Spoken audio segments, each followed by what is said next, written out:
Šioje laidoje sakome aloha. Esame vienoje iš 8 Havajų salų. Ši Polinezijos salyno dalis Ramiajame vandenyne šiandien priklauso Jungtinėms valstijoms. Čia vasara tęsiasi ištisus metus. Skrydis iš Lietuvos į Honolulu trunka 22 valandas.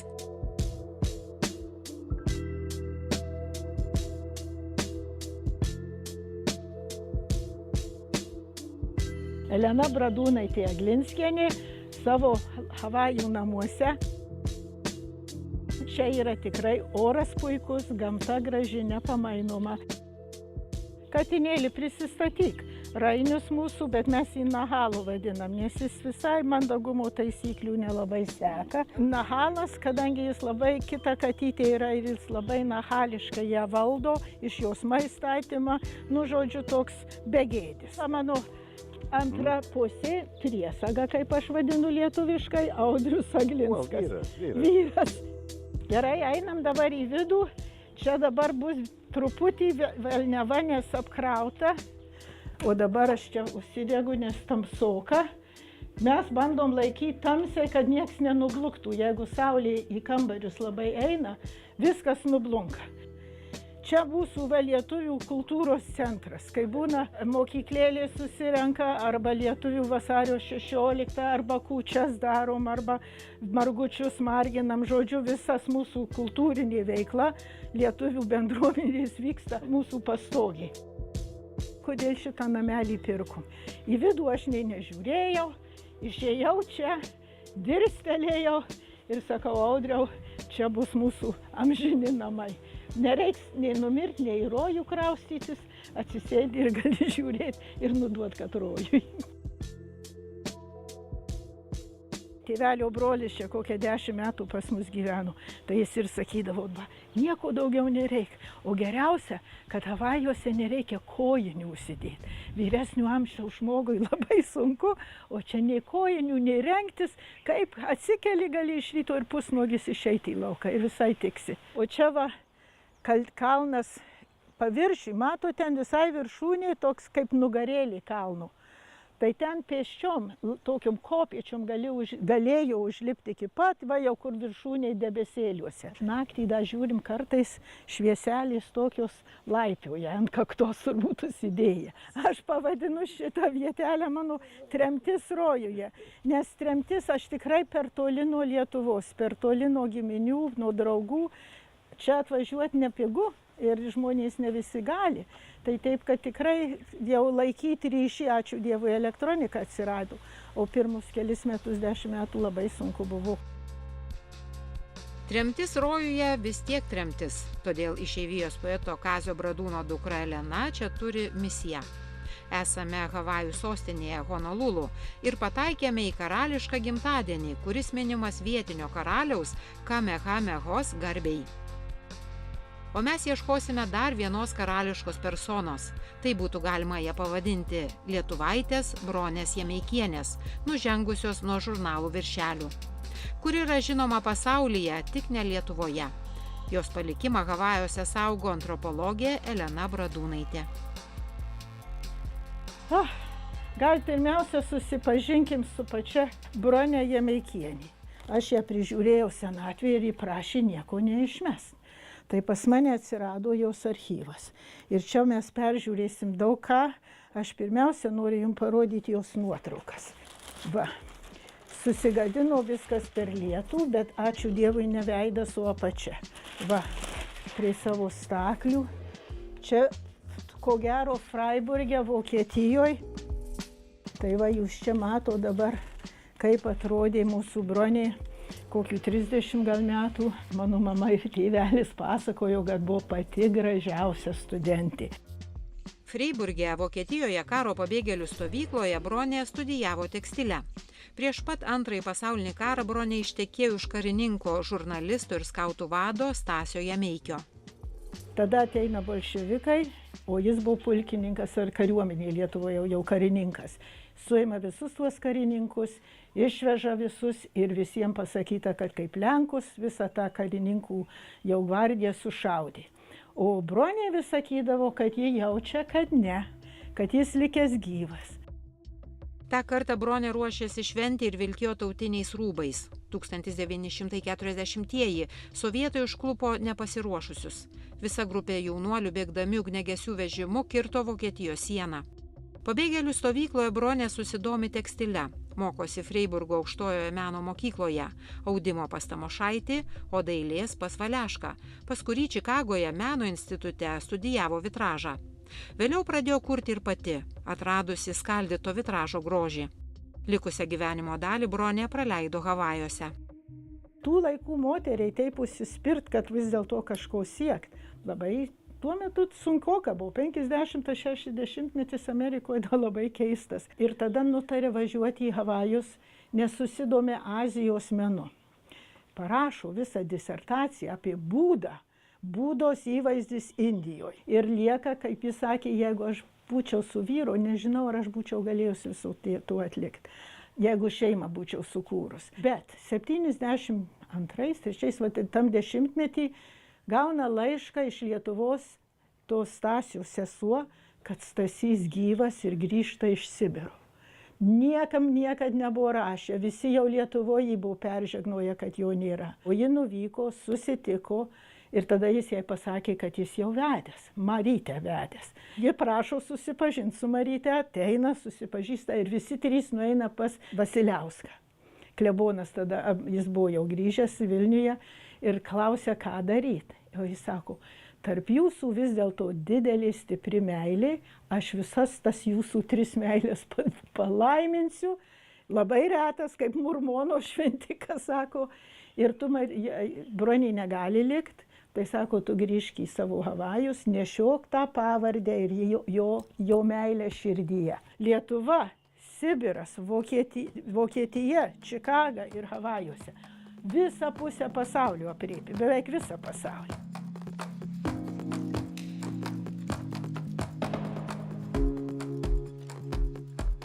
Bronė Jameikienė tuo metu vietinėje spaudoje buvo vadinama visų lietuvių globėja. Iš tiesų, gyvendama Havajuose, dirbo Lietuvai.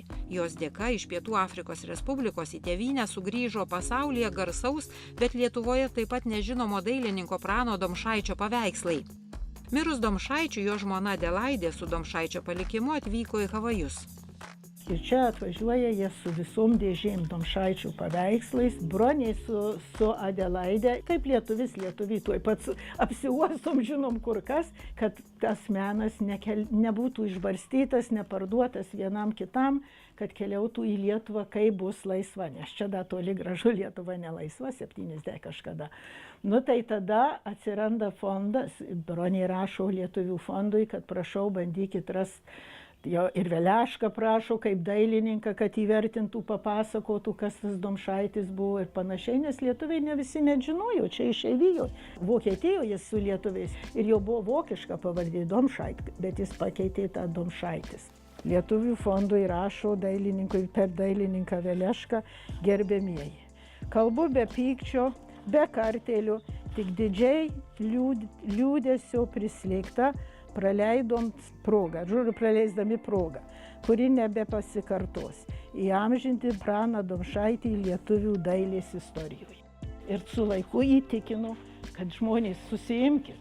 Nu va, ką sakau, vienas žmogus bendrai bendruomenėse vieno variklio, kultūringų reikia, tada daug kas gali atsitikti. Bronė Havajuose gyveno bute, kurį vadino paprastai Gušta, kuriame priminėdavo čia atvykusius lietuvius. Vėliau gyvenimo pabaigoje ją prižiūrėjo Lena Bradūnaitė, taip pat ir visą Bronės Jameikienės stulbinančios apimties palikimą, nuo bėgant iš Lietuvos pasiimtų linų kuodelių iki sukurtų įspūdingų gobelenų ar vitražo eskizų. Čia dabar trauksim. Čia bus Šventas Kazimieras. Ir sušlapo, tai aš vežiau, kad man jį atgaivintų. Va, patrauksim. Tai va, nuvežiau, kad skanavo ir paskui darė, bet labai brangiai kainuoja. Aš jau tokių visų kiekvieną darbelį negaliu. Tai viską padarėm, ką galim. O čia tas Šventas Kazimieras, va, norėjau parodyti, kokiam stovį buvo, kai aš ištraukiau iš tos dėžės. Matot, visas jau gerokai pageltęs. Ir va dabar palyginkit, ką galima padaryti, kai suskanuoja ir paskui atkuria. Jos visokių daryta su raštu. Kažką daryta. Čia yra turbūt vitražo kažkoks vėl bandymas.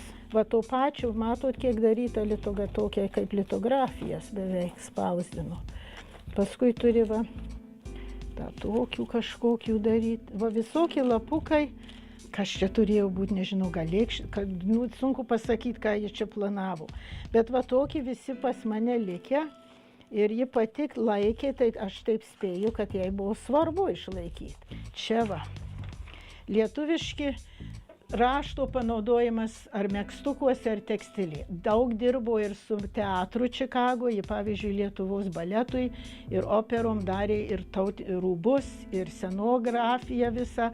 Taip, kad ji viena iš moterų, kuri tarp tų visų dailininkų ir architektų bažnyčiose sukinėjosi.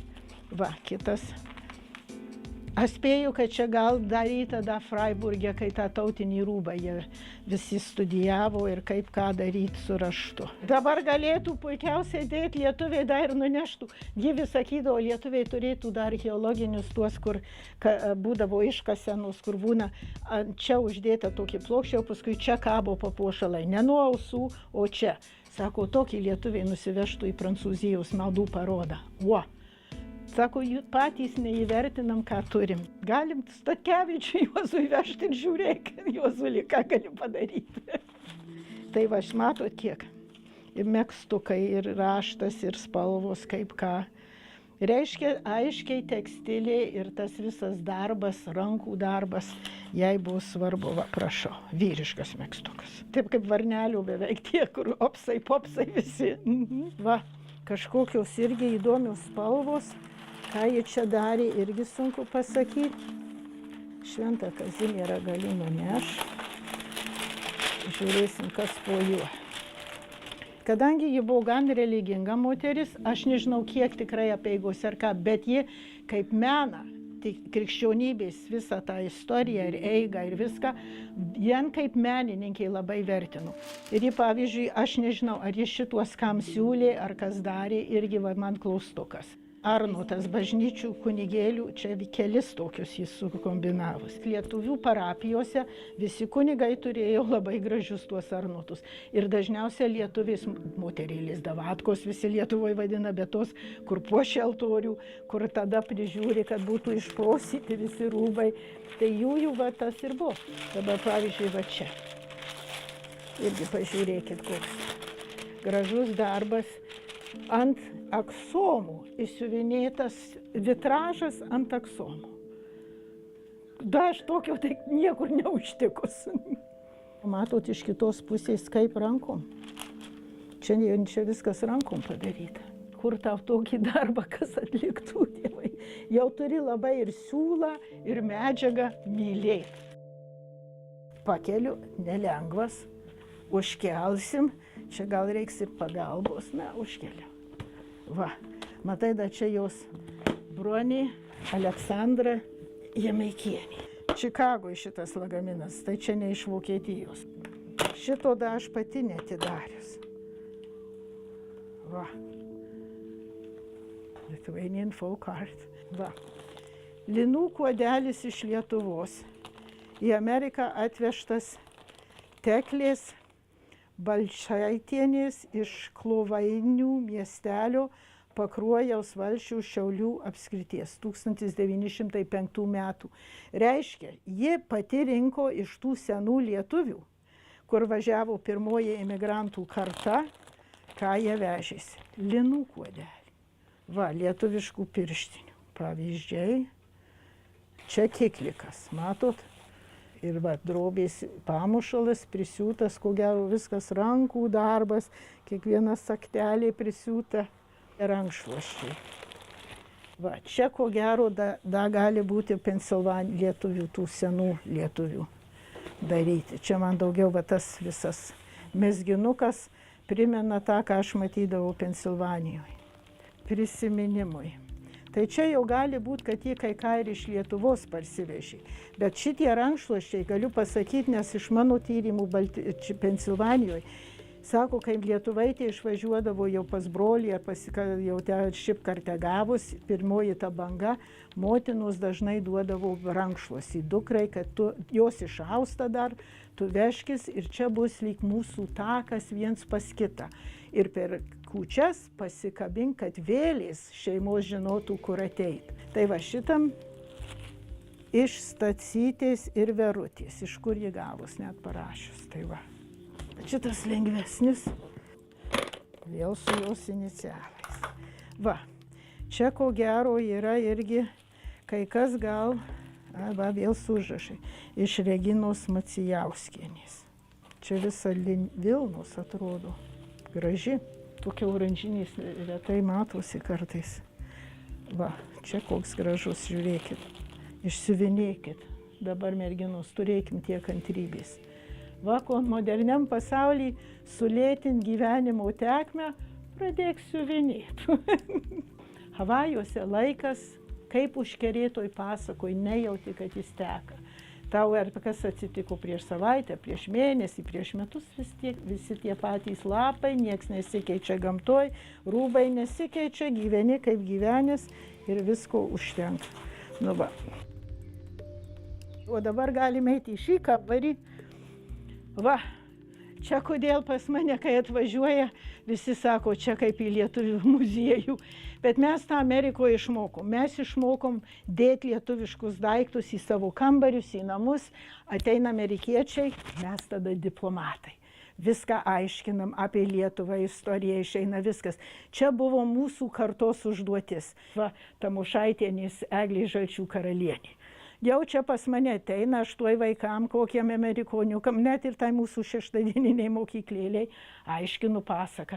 Tamošaitienės tėveliai man ir Audriui vestuvinį dovaną užsakė ir sako, tu kaip Eglė Žalčių karalienė kažkur už jūrų marių gyvensi, tai tau tikslas. O rūbai tai va, turiu čia, pasikabinau, va, kaip prašyt, atpakuojam.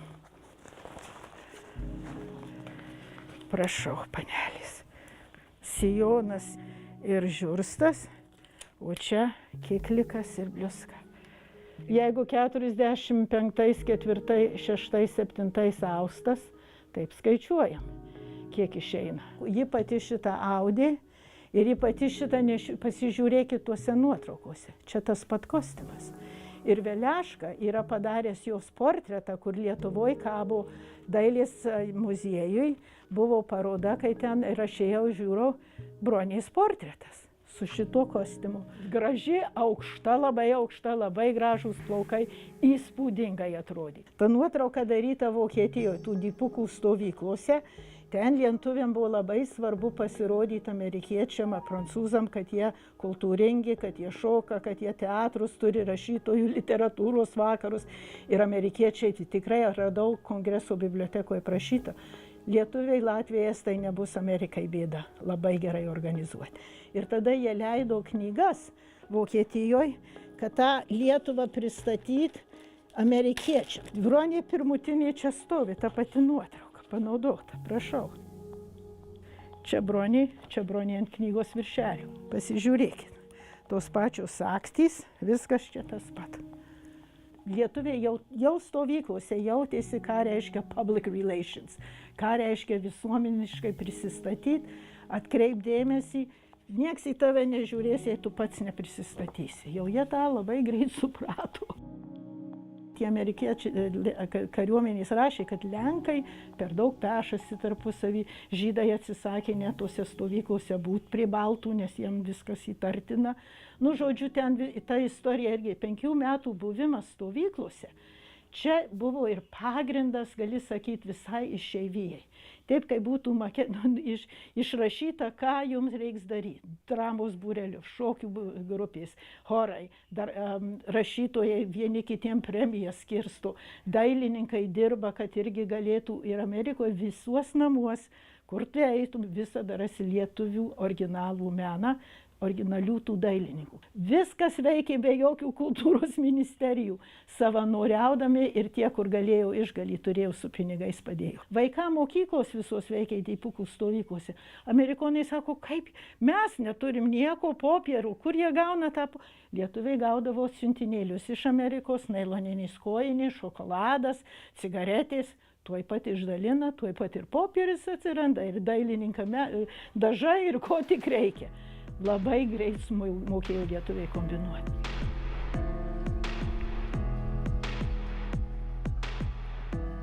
Pasak Elenos, Havajai tai Amerikos langas į Aziją arba Azijos langas į Ameriką. Bronė Jameikienė būtent čia apsigynė disertaciją apie Azijos šalių kultūrą ir budizmą. Ji keliavo po Rytų Azijos šalis, skaitė paskaitas apie vakarų meną Indijos universitetuose. Jos vardas buvo žinomas pasaulyje, tik ne Lietuvoje. Tai ką jūs apie bendrai išeivijos gyvenimus žinot? Mes labai, jūs Muloką atradot važinėdami po bažnytėlės, kas Lietuvoje. Mulokas norėjo tą kryžių pastatyti prie parlamento, pradėjus miestas reikti, kad čia religinis negalima, o čia ne religinis, čia tiesiog tautiškas simbolis buvo. Ir iš ąžuolo darytas, kur net su pagonybė suriša, nes ąžuolus iškirto, o mes kryžius statom iš ąžuolo. Ir aš žinau, kad Mulokui labai skaudu buvo, kad jo nepriima ir išeivijai visai. Nes mums tikrai norėjosi prie to parlamento kažkuo būtų, vis tiek esam Lietuvos dalis. Ir būtų buvęs tikrai ženklas, nes tuos kryžius statė visose stovyklose, kiek 100 stovyklų buvo Vokietijoje, prancūzų zonose. Visur beveik palikom kryžius, dabar važinėja jaunimas, randa tuos kryžius dar. Tai va suvokt, ką reiškia mūsų bendras pripažinimas kažkokio simbolių. Mes Amerikoje, kur gerai lietuviškai mokėjom ir anglų, mes amerikoniukus palikom Dulkyse. 6 skyriui jau mes pranešam, jau pirmi mokiniai einam, nes namo pareinam, tėveliai mano, kaip jie darė, turėjau pakartoti viską, ką išmokau angliškai, lietuviškai. Išpaišo žmogiukus ant lentos, angliškai kalbantys, vokiškai, itališkai, prancūziškai, vis jų biskį mažiau pagal demografiją, visai gale 4 žmogiukai lietuviškai. Sako, dabar žiūrėkit, nutrinsiu 2 angliškai, žiūrėkit, kiek lieka. Vokiečių nutrinsiu, prancūzų, vis tiek tos eilės ilgos. A dabar tave ir Jurgį nutrinsiu. Vai, man dabar šiurpas pereina. Mama ir tėtė lieka. Ir mums su broliu toks įspūdis vaikam, kad mums svarbu kalbėti tą kalbą. Tie kiti žmonės mūsų kalbą nekalbės. Jų kalbom nėra jokios grėsmės. O mudu jei nekalbam, tik tėtė ir mama lieka. Mums bent taip vaikam atrodė. Ir nuo tos dienos su broliu nei karto angliškai nekalbėjau. Jei dailininkė Bronė Jameikienė buvo vadinama visų lietuvių globėja, tai antropologę Eleną Bradūnaitę galima vadinti lietuvybės puoselėtoja. Beje, įdomi ir Elenos šeimos sukūrimo istorija. Jaunystėje Elena turėjo griežtą nuomonę apie medikus, bet sutikusi gydytoją Audrių dvejonių nebeliko. O tada Kolorado susitinkam, aš jo klausiu, tu 40+, o tu dar nežinotas. Sako, aš laukiu lietuvaitės. Aš sakau, o aš ieškau lietuvių, tai būkime pažįstami. Jis tikrai netrodė kaip daktaras, negyvena kaip daktarai, golfą lošia, Mercedesais važinėja. Jis man duoda apvažiuoti salą mašiną Toyota, kur kas 15 minučių garai pradeda, reikia stot, pilt vandens, atvėsint tą mašiną. Sako, tokiu būdu tu gerai viską apžiūrėsi saloj. Man truko visą dieną pusę salos apkeliaut, bet tada supratau, kad nei jis turi tų poniškumų, nei jis ko. Supratau, kad jis ne toks daktaras, kaip aš įsivaizdavau. Elena studijavo antropologiją Čikagos universitete, tautosaką ir mitologiją Kalifornijoje, klausėsi ir Marijos Gimbutienės paskaitų, mokėsi ir dėstė Indianos universitete. Jau nežinau, jau namie žinos. Močiutė mano miela. Pensilvanijoje užrašinėjo lietuvių išeivių dainas. Aš negegotį. Ir man toks buvo malonumas ir tom senutėm, kad aš ateinu prašyti jų dainų. Pasirodo, tos dainos perėjo dar vienai kartai, bet jau netokių senoviai, kaip jau sakydavau, mes čia vestuvės, 3 dienas lūžta sienos, visi dainuoja. Daina buvo ir visada bus lietuvių antidepresantas. Dainuodavau po caru, dainavom po sovietmečiais, žodžiu visą laiką daina. Tai Pensilvanijoje tas labai aiškiai pasireiškia. O kokie ten, prasideda, o kas nedainuoja karčiamoj gerdami, o aš padainuosiu invaiską eidams. Jo per kiemelį kepurėlę kėliau, sakydam su Dievu savo susiedėlį. Oi, tu sakau, sakalėlį, tu aukštai lekioji. Elena Bradūnaitė ne tik rinko pirmosios lietuvių emigrantų kartos dainas ir prisiminimus, bet ir išleido kompaktinį diską. Aukštų kalnelių, tu rasi ten linksmą šalį Lietuvos žemelę. Ir dar keletas įdomybių apie vietinę polinezų kalbą. Polinezų kalba labai skirtinga, 14 raidžių tik ir. Daug balsių, dvibalsių ir daug kartojasi skiemenėliai, nes tik nėra R, nėra S raidės, labai dainai tinkančios balsiais. Tai labai daug kur. Kameiha, meiha, karalius pirmas kartojas. Vaiki, kiki, žodžiu, iki, mahalo, ačiū. Mano mamytė, kaip jūs sako, čia visur kalakutas, kalakutas, kalakutas, kalakala, kalakala. Ir atsimink, kad ruoj pasukt. Vietiniai vietovardžiai liko. Bet jau gyventojų, havajiečių labai mažai. Buvo milijonas žmonių, kai Kukas čia atplaukė. Nieko nereikėjo laivais plukdyti, viską turėjo. Žvakutė buvo tik tai riešutų alyva, kur galėdavo vakare uždegti, viduje jau pašiūrė, kur pasistatė iš medienos ir tada lapais apdangstė. Ir užtenka. Žodžiu, savarankiškai galėjau salą gyventi. Kai tik baltieji užvažiuoja, labai greit ligos visus išpjauna. Dar jūrininkai su mergaitėm sugula, užkrečia sifiliu, irgi vaikučiai. Taip, kaip ir dabar Havajuose vaiko gimtadienio pirmus metus nieko nemini, nešvenčia iki to pirmo gimtadienio, kad vaikas išgyventų, nes labai daug vaikučių mirdavo. Tai va tik vaikas ir vardą, ir amžių pradeda nuo to pirmo gimtadienio. Ir dabar pirmas gimtadienis didžiausia puota. Per vieną kartą seneliai kalbėjo, vaikai nutarė, kad jos nereikia, su tėvais kiek dar reikia pakalba, bet savo vaikam neperduoda. Ir per vieną kartą, 30 metų visai užmiršta kalba. O buvo viena iš raštingiausių tautų. Taip, kad mes lietuviai, jeigu nesaugosim, nevertinsim ir mišrai nekalbėsim, mes prarandam proto jėgą. Pirmiausia, mūsų kalba yra sunki. Angliškai vieną kartą house, lietuviškai namas, namo, namui, namą, visas linksniuotis.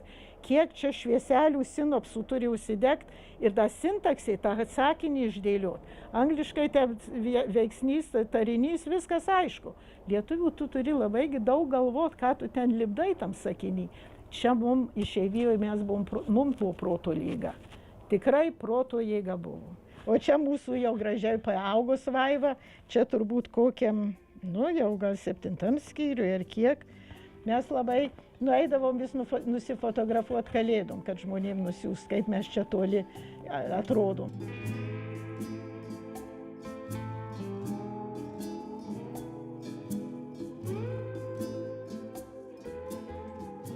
Šeima yra pats brangiausias dalykas.